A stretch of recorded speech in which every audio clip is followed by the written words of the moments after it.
कोई भी exam finish होने की जैसे ही घंटी बजती है, एग्जाम हॉल से बाहर निकलते स्टूडेंट में एक ही चर्चा होती है, किस क्वेश्चन का क्या आंसर था। फिर वे अप्रोक्स में अपने मार्क्स का अंदाजा लगाते हैं और टेस्ट पेपर को फेंक देते हैं घर के किसी कोने में। ये स्टूडेंट की बहुत बड़ी गलती है। आपको उस टेस्ट पेपर का एनालिसिस जरूर करना चाहिए। बच्चे टेस्ट पेपर का एनालिसिस नहीं करते, इसलिए उनकी एग्जाम परफॉर्मेंस कभी इंप्रूव नहीं हो पाती। नमस्ते, स्वागत है आप सभी का। इस वीडियो में मैं आपको प्रैक्टिकली बताने वाला हूं कि कैसे आपको टेस्ट पेपर का एनालिसिस करना चाहिए। तो चलिए शुरुआत करते हैं बिना कोई देरी किए हुए।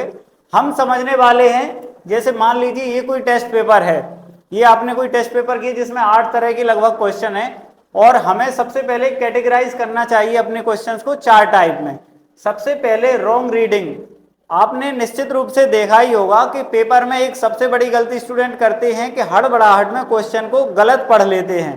कहीं पे प्लस लिखा है उसका माइनस पढ़ लिया, क्वेश्चन को गलत ही पढ़ लिया, तो उसमें उस हिसाब से उसे सॉल्व करके आ जाते हैं और आपको भी पता है उसके उन्हें कोई मार्क्स नहीं मिलते। तो मैं मान के चलता हूं कि आपने स्टार्टिंग के जो 2 क्वेश्चन हैं ये आपके इस फर्स्ट कैटेगरी में आ गए कि ये आपने रॉन्ग रीडिंग, यानी ये 2 क्वेश्चन आपने गलत पढ़े, इस वजह से आपके उस एग्जाम में अच्छे नंबर नहीं आ पाए।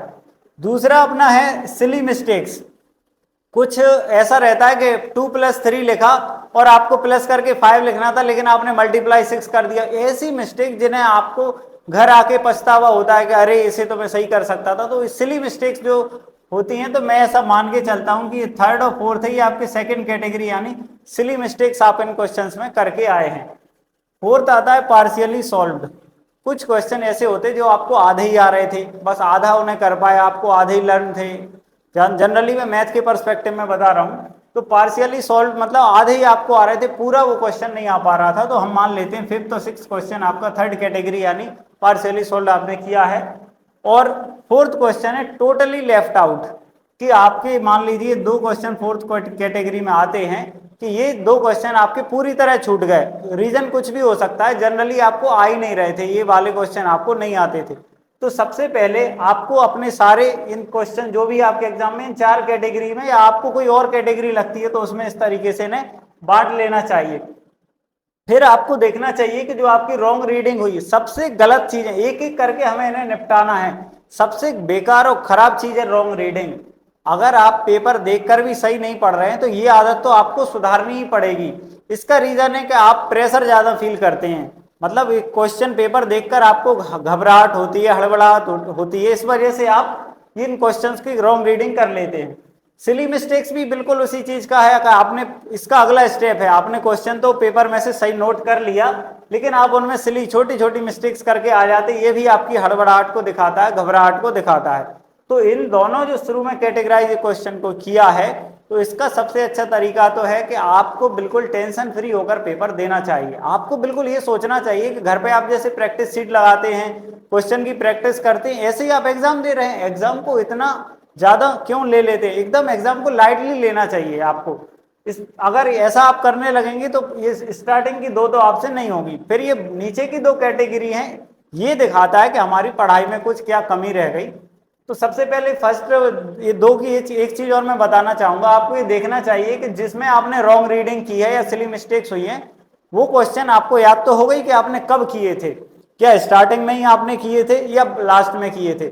अगर स्टार्टिंग में ही किए थे और तब भी आपसे ऐसी मिस्टेक हुई है, इसका मतलब आप एग्जाम में स्टार्टिंग से ही प्रेशर फील करते हैं, आपको स्टार्टिंग से ही हड़बड़ाहट होती, जो कि एक बहुत गलत बात है। आपको खुद पर बहुत वर्क करना पड़ेगा इसके बाद।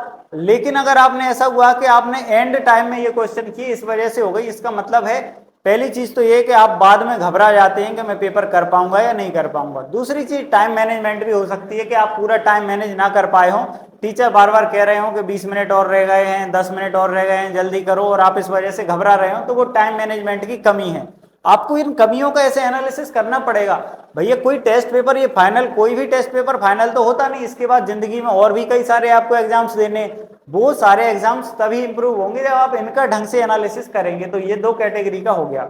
अब पार्शियली सॉल्व यानी आप आधा ही आ रहा था आपको, या टोटली लेफ्ट आउट यानी आ ही नहीं रहा था, तो आपको देखना चाहिए कि आपका जिस सब्जेक्ट का पेपर था वो कौन से चैप्टर के क्वेश्चन है जो आपको आधे आए या कम आए या पूरी तरह छूट गए। तो उन चैप्टर को आपको स्पेशली मार्क करना चाहिए कि आपके जो जो नहीं आ रहे थे उन चैप्टर को आपको विशेष ध्यान देने की जरूरत है, जो अधूरे आ रहे थे उनके सारे कॉन्सेप्ट आपके क्लियर हैं या नहीं, या जो बिल्कुल ही नहीं आया उनमें ऐसे कितने क्वेश्चन थे कि जो आपने घर पर प्रैक्टिस तो की थी लेकिन आप वहां नहीं कर पाए। ऐसा आपको एक एनालिसिस करना चाहिए और आपके स्टडी रूटीन में उन चीजों को जोड़ना या उन चैप्टर्स को जोड़ना जिनमें आपने नहीं कर पाए या अधूरा जिन्हें कर पाए। चलिए आगे बढ़ते हैं।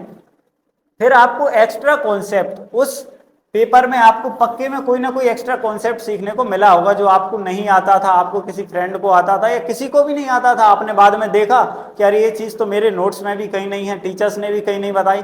तो एक्स्ट्रा कॉन्सेप्ट को आपको नोट करना चाहिए। आपकी एक रिवीजन नोटबुक या कोई भी नोटबुक हो उसमें आपको उन एक्स्ट्रा कॉन्सेप्ट को लिख लेना चाहिए। ये आपको एक बहुत अच्छा बेनिफिट मिलने वाला है, क्योंकि अगले टेस्ट में अगर वो चीज फिर आएगी और आप फिर कह दें कि अरे इस बार भी मैं नहीं कर पाया, तो ये आपकी बड़ी गलती है।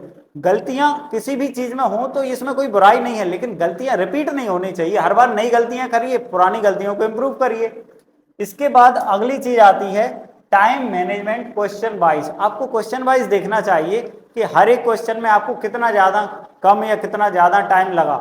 जैसे जो क्वेश्चंस आपने देखा कि जिनमें सिली मिस्टेक्स की हैं या जिनमें आपने गलत पढ़ लिए, पेपर में कुछ और लिखा था, उनमें आपने कितना टाइम लगाया था आपको याद होता ही है।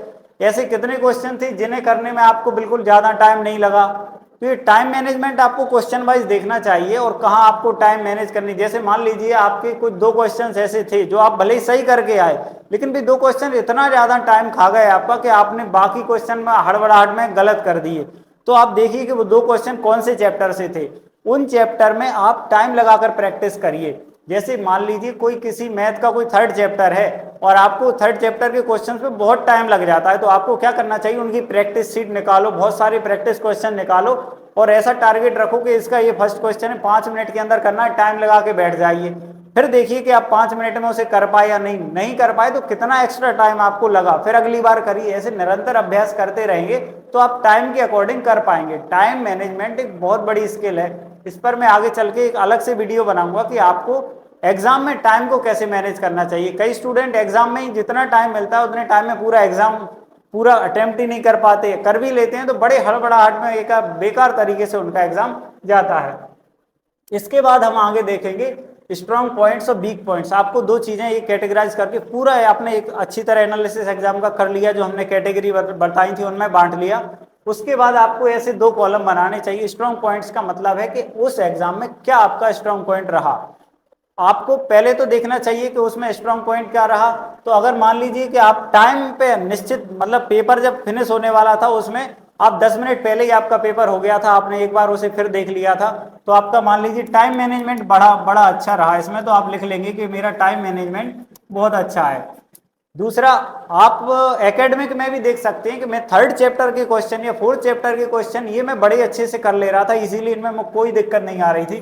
तो आप इसमें लिख लेंगे कि थर्ड और फोर्थ चैप्टर ये पढ़ाई का हो गया। इसके बाद कौन से चैप्टर में, और मतलब पूरा ओवरऑल कैसा रहा कि आप कोई भी जो आप चीजें ले गए थे पेपर देने के लिए, ज्योमेट्री बॉक्स ले जाना पड़ता है या कुछ, कई बार वहां देखने को मिलता है दूसरे से मांग रहे हैं सामान, तो आप सारे इक्विपमेंट जो कुछ आपकी तैयारियां के लिए जो जो चीज है वो सब आप कर ले गए थे। तो पेपर में आने जाने से लेके सब कुछ जो आपको स्ट्रॉन्ग पॉइंट्स लगे वो आपको यहाँ लिख लेना चाहिए। फिर आते हैं अपने वीक पॉइंट्स पर। वीक पॉइंट्स क्या रहे, तो किसी का स्ट्रॉन्ग पॉइंट टाइम मैनेजमेंट हो सकता है किसी का वीक पॉइंट भी टाइम मैनेजमेंट हो, वो टाइम ही मैनेज नहीं कर पाया।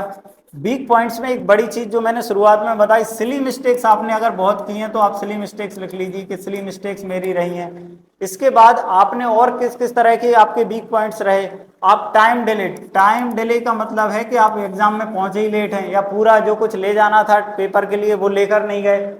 दूसरा, अब ये जरूर लिखना चाहिए कि मान लीजिए आप लिखें कि सेकंड चैप्टर के क्वेश्चन में मुझे बड़ी समस्या आ रही थी कि वो मैं कर ही नहीं पा रहा था, या कोई भी अलग अलग ऐसे चैप्टर वाइज आपको पढ़ाई में लिख लेना चाहिए कि ये चीजें मुझे पढ़ाई में दिक्कत कर रही थी। अब आता है मेन काम।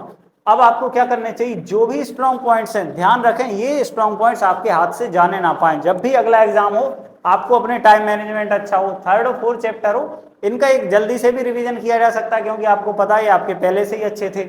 और भी जो जो अच्छी चीजें थी, आप एग्जाम में सब कुछ ले गए थे, टाइम पर पहुंच गए थे, ये चीजें आपके साथ बनी रहनी चाहिए। अब आपको वर्क करना है अपने वीक पॉइंट पर। आपका टाइम मैनेजमेंट अगर गड़बड़ था तो इस बार पूरी स्ट्रेटजी बना के जाइए कि मैं कैसे पूरे पेपर को अटेम्प्ट करूंगा। सिली मिस्टेक जो हुई थी वो मेरी हड़बड़ाहट की वजह से हुई थी, तो मुझे अपनी इंटरनल पावर या बिल पावर को इतना अच्छा बनाना है कि अब मेरी सिली मिस्टेक्स ना हो।